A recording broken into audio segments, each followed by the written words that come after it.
Bersatu கட்சியிலிருந்து நீக்கப்பட்ட பிறகு டத்தோஸ்ரீ அம்சா ஜைனுடீன் எதிர்க்கட்சி தலைவர் பதவியில் நீடிப்பது முறையற்றது என அக்கட்சியின் தகவல் தொடர்பு தலைவர் டத்தோ துன் ஃபைசால் இஸ்மாயில் அசீஸ் தெரிவித்துள்ளார்.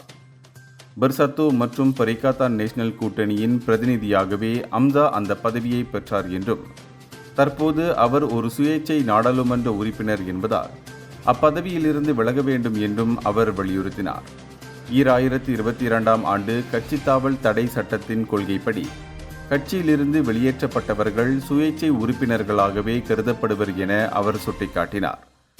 மேலும் எதிர்க்கட்சி தலைவர் பதவி பாஸ் கட்சி உறுப்பினருக்கு வழங்கப்பட வேண்டும் என்பதே பெர்சத்து PN கூட்டணியின் கொள்கை முடிவு என்றும், நாடாளுமன்றத்தில் எதிர்க்கட்சிகள் ஆக்கப்பூர்வமாக செயல்பட தலைமை மாற்றமே வழிவகுக்கும் என்றும் துன் ஃபைசால் இன்று வெளியிட்டுள்ள அறிக்கையில் குறிப்பிட்டுள்ளார். இந்தியர்களின் இதய குரல் மக்களோசை.